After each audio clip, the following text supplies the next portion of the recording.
बिस्मिल्लाहिर्रहमानिर्रहीम। बर-ए-आज़म के साथ मैं हूं मोहम्मद आज़म खावर और हमारे आज के मेहमान हैं सेक्रेटरी आरटीए ज़िला नारवाल राय बस्ता साहब। सर अस्सलाम वालेकुम। वालेकुम सलाम जी। सर कैसे हैं आप? अल्लाह का शुक्र, आप सुनाएं। सर ये सेक्रेटरी आरटीए का काम क्या होता है, ये आम आदमी को बताएं ज़रा, पता चले। अच्छा जी, ये सेक्रेटरी आरटी बड़ा सिंपल है कि रीजनल ट्रांसपोर्ट अथॉरिटी का सेक्रेटरी होता है, जिसका चेयरमैन डिप्टी कमिश्नर जो है वो होता है। ये आप सादा ज़बान में देखेंगे, ज़िले के अंदर जितनी ट्रांसपोर्ट चलती है आपकी, उसमें गुड्स ट्रांसपोर्ट है, उसमें रिक्शाज हैं, उसमें आपकी बसेज हैं, ठीक है ना। जितनी भी व्हीकल्स रोड पे आती हैं वो सारी ट्रांसपोर्ट में आती हैं। जितने आपके बस स्टैंड हैं, जनरल बस स्टैंड हैं, ठीक है, प्राइवेट हैं, गवर्नमेंट के हैं, वो सारे के सारे अंडर काम करते हैं आरटीए के, जिसके चेयरमैन डिप्टी कमिश्नर हैं और मैं उसमें बतौर सेक्रेटरी आरटीए काम कर रहा हूँ। नारवाल में पहले भी सेक्रेटरी आरटी काफ़ी आए हैं, लेकिन इतना मशहूर कोई नहीं हुआ, इसकी वजह क्या है? देखें जी, बात मशहूरी की नहीं है, बात काम करने की है। मैंने जब चार्ज संभाला 24 फ़रवरी को, तो मैं अपने ऑफिस में आया। पहले मैंने ब्रीफिंग ली सारी कि ये जैसे आपने सवाल पूछा कि ये आरटी होता क्या है, मैंने ब्रीफिंग ली। उसके बाद मैंने बाकायदा एक सेक्रेटरी आरटीए का सोशल मीडिया पेज बनाया। डेली जितनी हमारी एक्टिविटीज़ होती हैं हम उस पर पोस्ट करते हैं, ताकि अवामुन नास को ये पता चले कि हमारे किराए कितने हैं, नारवा से लाहौर का क्या है, पूरे पंजाब में जो नारवा से गाड़ियाँ जा रही हैं, शाहगढ़ से जा रही हैं, उनके किराए क्या हैं, ताकि अवामुन नास को पता हो कि हमने देना क्या है। ठीक है, एवाम को रिलीफ मिल रहा है या फिर आप बिल्कुल रिलीफ, टिकटॉक पे नजर आते बिल्कुल रिलीफ मिल रहा है जी। उसमें होता ये है कि जो ही तेल बढ़ता है या कम होता है तो हम ट्रांसपोर्टर से मीटिंग करते हैं।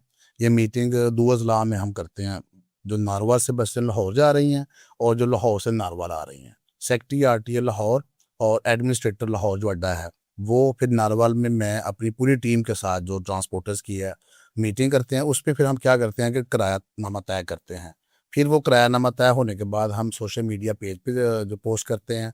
उसके बाद तमाम जो ट्रांसपोर्टर्स हमारे अड्डे हैं उनको हम जो है ना वो व्हाट्सअप करते हैं कि आप इनकी पेजेस निकालें और गाड़ियों के फ्रंट जो स्क्रीन है वहाँ पे इसको आप पोस्ट करें। उसके बाद क्या होता है कि वो किरायानामा हमारा जब मीडिया पे भी आ जाता है, फिर हम गाड़ियों की चेकिंग करते हैं। हमें कंप्लेंट्स आती हैं। एक तो कंप्लेन में मेरा नंबर जो है ना वो 24 आवर उस पर है। दूसरा हमारी ना 1071 एक हेल्पलाइन है ट्रांसपोर्ट डिपार्टमेंट की, उसमें भी लोग जो है ना वो डायरेक्टली कंप्लेन करते हैं कि जी नारवा से हम बस में बैठे थे, हमसे किराया ज़ायद लिया गया, ये बस का नंबर है। फिर हम उस पर एक्शन लेते हैं। तीसरा हमारा सीएम आप सिर्फ पोर्टल पे, कॉल पे एक्शन लेते हैं या वैसे नहीं हम डेली, देखिए हमारी रूटीन होती है। हमने सुबह ऑफिस आना है। पहले जो हमारे सेक्रेटरी आरटी साहब जो भी थे वो ऑफिस में बैठते थे, अपना रूटीन वर्क था। मैं अपनी टीम को साथ लेता हूँ, मेरे साथ मेरे गार्ड हैं, सिविल डिफेंस के हैं, पुलिस के हैं, मेरे अपना अमला है मेरे साथ, फिर इंस्पेक्टर हैं मेरे, मोबाइल व्हीकल इंस्पेक्टर।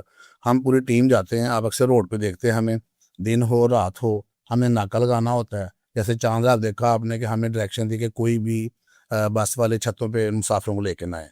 हमने देखा मुसाफिर छतों पे आए। 17 कंप्लेन नारवा डिस्ट्रिक्ट की थी और चांद रात को रात 12 बजे 17 रिजॉल्व हुई। उसके बाद हमने लोगों को किराए वापस करवाए, जुर्माने किए, गाड़ियों को इम्पाउंड किया और जुर्माने हमने हैवी किए। नारवल में से बात जिला है कि जी सूबाई वजीर ट्रांसपोर्ट भी नापे से हैं जी जी। और नारवल में ट्रांसपोर्ट का हाल भी कोई नहीं। अच्छा देखें जी, इसमें बात यह है कि पूरे ज़िले के अंदर मैं पहली बात नहीं कर रहा।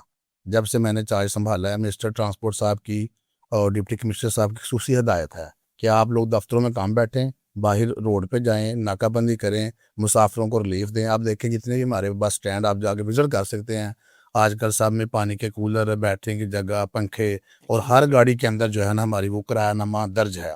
और ये पहली दफ़ा ऐसा है कि लोग हमें व्हाट्सएप पे कॉल करते हैं, हम बाकायदा जाते हैं गाड़ियों में किराए वापस, मिलता है। जी हम किराए वापस करवाते हैं। आप देखें किराए वापस होने के बाद हम गाड़ी को जुर्माना भी करते हैं। और बिलाल साहब तो अक्सर टेलीफोन पे या व्हाट्सएप मैसेज करते हैं कि यार ये मुझे कंप्लेंट फलां जगह से आई है, आप वहाँ पहुँचें। आप ये देखें कि मुझे 2 दिन पहले डीसी साहब ने कहा कि मैं जा रहा हूँ, तो किला अहमदाबाद में देखा है कि एक छोटा जा रहा जो हाई एक्स है, उसके पीछे जो मुसाफिर लटके हुए हैं, आप एक्शन लें। हम नारोवाल थे, हमने अपना जो है ना वो गाड़ी के साथ भागे और हमने 25 मिनट बाद जा पकड़ा उसको काले पहाड़ के साथ। पकड़ के उसकी वीडियो बनाई, उस मुसाफिरों को उतारा, 5,000 रुपये जुर्माना किया। ये हमारा एक्शन है। ठीक है, जब हमें कॉल आती है कि यह फ़लाँ जगह पे डंपर हैं या गाड़ियाँ हैं, ये इलीगल काम हो रहा है, हमने यही देख रहा 12 बजे 1 बजे है, ठीक है, हमने निकलना है और अपनी टीम को 24 आवर जागी होती हमारे साथ। हम सूबाई एक्शन, वजीर साहब से 1.5 महीना पहले मुलाकात हुई थी, जी वो जी कह रहे थे 10 दिन बाद ग्रीन बसें नारवल भी आ जी, रही ये हैं, मैं, लेकिन अभी तक वो वही नहीं क्या। जी उसमें आपको मुबारकबाद देता हूँ कि 2 दिन पहले मुझे कॉल आई थी कराची से उन्होंने कहा जी आपकी जो बसें हैं ना पोर्ट से क्लियर हो गई हैं और 1-2 दिन में वो हम उनको जो है जैसे हम बोलते हैं बिल्टी करवा रहे हैं। मेरे पास बिल्टी नंबर आ गया है, ठीक है? और ये मंगल की शाम तक इंशाल्लाह university of narwhal open forum है, वहाँ पर हमारी इनिशियल ये 11 बसें जो है ना वो पोर्ट पे निकल आई हैं। ये 11 बसें हमारी यूनिवर्सिटी ऑफ नारवाल में खड़ी होंगी और इस पे कोई दूसरी राय नहीं है। नहीं, बसें ना चलने की बड़ी वजह ये तो नहीं कि सूबाई वजीर साहब के अपने हल्के की सड़क अभी नहीं बनी। नहीं, ऐसी बात बिल्कुल नहीं है। सड़क बन चुकी है। वो उन्होंने एक जलसे में बात की थी कि जो मेज़बान होता है ना, वो पहले खाना खिलाता है मेहमानों को और अपनी बारी आती है बाद में। मसला ये है कि वो वज़ीर ट्रांसपोर्ट पंजाब के हैं, नारोवाल के तो है नहीं है। बिल्कुल। अब पूरे पंजाब के अंदर अभी भी 17 अज़ला में बसें चलने वाली हैं, बशमूल नारोवाल, जिनमें 10 अज़ला में अभी फ़ौरी काम शुरू हो गया। जैसे हमारी बसें आ रही हैं, बाकी 9 अज़ला में भी आ रही हैं और इंशाल्लाह इसी जून के महीने में ये लेट होने की वजह सड़क नहीं है, वजह ये है कि बसें पोर्ट के अंदर थी, उस पे कुछ क्लियरेंस होती है, ज़रूरी लवाज़मात होते हैं, वो अल्हम्दुलिल्लाह परसों क्लियर हो गए हैं और बसें आपके सामने आप देखेंगे यूनिवर्सिटी ऑफ नारवाल में मंगल की शाम को इंशाल्लाह खड़ी होंगी। सूबाई वजीर साहब का जो हल्का है सूबाई असम्बली का ना, उसमें नारवल से पसरूर और नारवल से किला कालर वाला 2 अहम रूट हैं। हाँ जी, जी। लेकिन नारवल से पसरूर की तरफ अभी तक कोई बस स्टैंड नहीं बना। जी, उसमें मैं आपको बताता हूँ कि हमारे टोटल हैं 6 रूट्स। मेरे आने से पहले 2 रूट फाइनल हुए थे, एक नारवा से शकरगढ़ और नारवा से ज़फ़रवाल। वजीर साहब के अपने क्यों नहीं फाइनल? मैं वो बताता हूँ वजह क्या थी। स्टार्ट में ज़ाहिर है जो भी सेक्रेटरी आरटीए थे उन्होंने 2 रूट करके भेजे। उनका नेस्पाक ने सर्वे किया, नारवा से शकरगढ़ और नारवा से ज़फ़रवाल और आप देखें दोनों में शेड मुकम्मल हो चुके हैं। आपने गौर किया होगा। मैंने जब चार्ज लिया तो मेरे आने के बाद 3 रूट तो मैंने फाइनल कर दिए, नारोवाल से पसरूर चौक और दूसरा नारोवाल से किला कादर वाला। 2 रूट मैंने बाद में वो बनाए, वो मुझे डीसी साहब ने कहा कि आप ना वसीम भट्ट साहब से मिलें, मुलाकात करें और उनके बारे में देखें कि उनका रूट जो है वो क्या करना चाहते हैं। भट्ट साहब से मिला, उन्होंने कहा यार बद्दोमदी रूट मेरा जो है ना वो आप छोड़ गए हैं। तो मैंने कहा जी मेरा चार्ज तो अभी रिसेंटली हुआ है, मैं इसलिए आपके पास आया हूँ। हमने फिर बद्दोमदी रूट फाइनल किया, नेस्पैक सर्वे करवाया। बिल्कुल ऐसे ही हो रहा है, बिल्कुल वो रूट मुकम्मल करवाया। फिर एक रूट नया, वो डीसी साहब, मैंने और ख्वाजा साहब ने सोचा कि नारवा के जितने शहरी हैं ना, जो हमारा सर्कुलर रोड है, ये हमने बनाया छठा रूट, इसको बोला इंटरसिटी रोड। यानी बस हमारी पूरे शहर में ये बिजली घर चौक से चलेगी और पूरा शहर घूम के यूनिवर्सिटी ऑफ नारवाल, वहाँ से घूमती हुई दोबारा फिर ये जनरल बस स्टैंड पे ये आएगी। ये हमारे 6 रूट बन गए हैं। डमाला में एक स्टॉप है या 2 आपके घर के पास भी एक स्टॉप? अच्छा, उस पे ये है कि आपने पहले बात की कि शेड क्यों नहीं बने। होता ये है कि शेड बनाने के लिए सबसे पहले नेस्पाक की टीम आती है। जब हमने ये रूट फाइनल मजीद 4 किए इन रूट्स में, फिर उसके बाद नेस्पाक की टीम सर्वे किया। सर्वे के बाद ये हुआ, फिर ज़रूरी ख़तों किताबत होती है डिप्टी कमिश्नर साहब की लाहौर, फिर लाहौर से ख़त आते हैं। अभी अल्हम्दुलिल्लाह परसों का वो फाइनल हो गया है, फाइनल अप्रूवल हो के आ गई है और इंशाल्लाह विदिन 1 वीक हम ये जो आप रूट बता रहे हैं, चारों रूट्स में हमारे काम शुरू हो जाएंगे। हमारी कोशिश होगी कि 20 से 25 जून तक नारवाल पूरे ज़िले में जहाँ जहाँ हमारे बस स्टॉप रह गए वो हम मुकम्मल कर लें। बतौर सेक्रेटरी आरटीए आपने बसों या वैगनों में वो सिलेंडर भी उतारे हैं या? ये हमने बहुत ज़्यादा ऑपरेशन किया, आपने मुझे शायद देखा सोशल मीडिया पे। ये हमें डायरेक्शन दी सीएम साहबा से भी, डीसी साहब से और हमारे सिलेंडर तो अभी भी काफ़ी वैगनों में वो लगाते हैं। वजह ये है कि जब हम ऑपरेशन करते हैं सवारियाँ उसकी मुसाफिर अंदर होते हैं।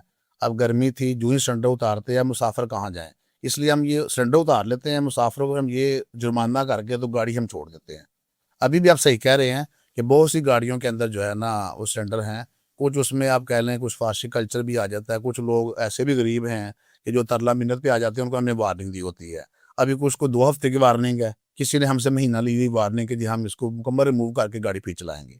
कुछ गाड़ियों ने बंद की हुई हैं। बस स्टैंड है, ये भी आपके अंडर आते हैं? जी, हमारे अंडर आते हैं। तो नारवल में सरकारी बस स्टैंड है, वहाँ तो कोई हाल नहीं। जी देखें, जो सरकारी आप जानती हैं कि इससे पहले प्राइवेट अड्डा था, अभी जनरल बस स्टैंड जो हमारा शुरू हुआ है, वहाँ पर पीने का पानी तो आ गया है, पंखे वगैरह लग गए हैं, ठीक है। और कुछ उसमें ज़रूरी जो आप देख रहे हैं कि वो बस स्टैंड टर्मिनल बने हुए हैं, ठीक है। बाकी ये जिम्मेदारी होती है म्यूनसिपल कमेटी की। ये आपको बता दूं मैं कि जो शहर के अंदर अड्डे होते हैं ना जनरल तो वो बस स्टैंड, चारों तरफ से ओपन है? ये बिल्कुल ओपन है। होता ये है कि जितने भी जनरल बस स्टैंड गवर्नमेंट के हैं ना, वो अंडर आते हैं एमसी के। जो नारवाल में है वो अंडर सीयू एमसी आता है, जो शाहगढ़ में वो सीयू उधर आता है। ये उनकी जिम्मेदारी है कि वो अड्डे कंप्लीट करना, बनाना। सेक्रेटरी आरटीए काम ये होता है कि उसने बस देखना है कि फैसिलिटीज़ वहाँ पे है कि नहीं, ये हमारी जिम्मेदारी है। उसके लिए हमने एमसी को लिखा भी है कि आप इसमें ज़रूरी फैसिलिटीज़ को देखें और उन्होंने अभी कुछ रिसेंटली पंखे वगैरह लगाए मुसाफिरों के लिए और कुछ वहाँ पे आप देख रहे हैं कि स्टैंड बन गए हुए हैं। ग्रीन बसें ये यहाँ से चलेंगी? ये पास जी, जी, जनरल बस स्टैंड जो हमारा ये है, ग्रीन बसेस यहीं से चलेंगी और ये बसें यहाँ पे ही इलेक्ट्रिक चार्जिंग पॉइंट होगा इनका, और ये भी नेक्स्ट वीक तक हमारा वो 1 डे प्रोसेस है electric charging Pasrur point. Pasrur चौक तक जाएंगी या उससे आगे भी जाएंगी? उसमें ये है कि जो हमारा सर्वे हुआ है ना वो हैबतपुर तक हुआ है। राना फयाज साहब हमारे एमपी हैं, उन्होंने सर्वे करवाया हुआ है, हैबतपुर तक है, ठीक है ना। अब देखते हैं कि वो सेक्रेटरी ट्रांसपोर्ट या राना साहब उस पर क्या करते हैं। फिलहाल हमारे पास जो मालूमात है पसूर चौक तक है। नारवा से बस जाएगी पसूर चौक, वहां से वापस आएगी जनरल बस स्टैंड पे, यहाँ पे दोबारा चार्ज होगी। ये कब तक मतवक्किल है, ये कब तक चलेंगी ये बसें? देखिए बस्सी मैंने बताया कि मंगल की शाम को इंशाल्लाह होपफुल यूनिवर्सिटी ऑफ नारवाल में पहुंच जाएंगे। शेड हमारे जो रिमेनिंग हैं वो 20 से 25 जून तक हम मुकम्मल करवाएंगे, ठीक है ना। इतनी जल्दी कैसे बन जाएगी? इसलिए कि इस पे वर्क ज़्यादा होगा, डीसी साहब का ज़ाती कंसर्न है, बिलाल साहब का कंसर्न है कि हम नारवल की आवाम को जून के अंदर खुशखबरी दे दें, बस स्टॉप मुकम्मल हो जाएं और इंशाल्लाह 25 के बाद किसी भी डेट को इफ्ताह हो जाएगा। नहीं, जुलाई में चल जाएंगी ये बसें? जी 100% अभी उम्मीद है कि बसें चल जाएंगी, जब आ जाएंगी तो चल भी जाएंगी इंशाल्लाह। मंगल को आ रही हैं और ये वीडियो मैं आपको शेयर करूंगा इंशाल्लाह, फिर आप देखें और जुलाई में लोग बसों पे सफ़र करेंगे। आपके पास क्या गिदड़ सिंगी है कि नारवल के सारे नून लीग के एमपी एमएनए आपके गुरविदा? नहीं, ऐसी कोई गिदर सिंगी नहीं है। देखें बंदे को लॉयल होना चाहिए। मैं अपनी पार्टी के साथ भी सिंसियर हूँ, मैं भी अगर पाकिस्तान सिंसियर हूँ। मैं कोशिश करता हूँ कि जब से मैं सेक्रेटरी आरटी आया हूँ मैंने सारे अपने पार्लियामेंट्रियन से रब्ता किया, एमपीए से, एमएनए से, सबको मैंने लूप में लिया। अहमद इकबाल साहब, बल्कि मुझे याद है कि मैं 3 दिन अहमद साहब से मेरी मीटिंगें होती रही हैं कि जफरवाल में कुछ हमारे मिसिंग शेल्टर रह गए थे, वो दोबारा ऐड करवाए हैं। राना मनान साहब अमेरिका में थे, रात के 1 बजे मेरी उनसे बात हुई, उन्होंने कहा जी मेरे कम से कम 10 पॉइंट रह गए हैं। तो फिर मुझे डीसी साहब ने कहा कि उनके पॉइंट शामिल करें, फिर वो भी कैसे जफरवाल चलेगी नहीं, बस? वो नहीं चलेगी। उसकी वजह ये है कि हमारी जो बस की कैपेसिटी है ना, हैदरपुर तक जा रहे हैं नहीं उसकी वजह बताते हैं आपको। अभी हैबतपुर का इसलिए क्लियर नहीं हुआ कि हमारी बस का जो सफ़र है ना, मतलब शकरगढ़ हमारा है 38 किलोमीटर, ये 40 लगा लें आप, आना जाना 80 है, तो बस हमारी इतना ही सफ़र कर सकती है। अगर हम शकरगढ़ जफरवाल लेके जाएंगे तो गाड़ी वापस नहीं आएगी। इन फ्यूचर ये होगा जब इलेक्ट्रिक पॉइंट हमारा शकरगढ़ बन जाएगा या जफरवाल बनेगा तो ये पॉसिबल होगा। बतौर सेक्रेटरी आरटी आपकी कारकर्दगी तो काफ़ी बेहतर है, तो क्या आप वापस अपनी सीट पे जाना चाहिए या यहाँ लेकिन ये तो फैसला करना है गवर्नमेंट ने। अगर वो समझते हैं, डीसी साहब हैं, मिनिस्टर साहब, बाकी पार्लियामेंटेरियन हैं कि मैं बीइंग सेक्रेटरी आरटी अच्छा काम कर रहा हूँ तो वो एक्सटेंड करेंगे। अगर वो समझेंगे कि काम अच्छा नहीं है तो वापस भेज देंगे। राय अब्दुल सत्तार साहब, अल शिफा टीवी को वक्त देने का आपका बहुत शुक्रिया। आपकी मेहरबानी जी, आपने मुझे बुलाया और ये मैं समझता हूँ कि बड़ा अच्छा स्टेप है नारवाल में कि आप लोग अच्छा एक प्लेटफॉर्म प्रोवाइड किया है ताकि लोग यहाँ पे आ गए तो आप लोगों की बात को, अपनी बात को आगे पहुँचा सकें।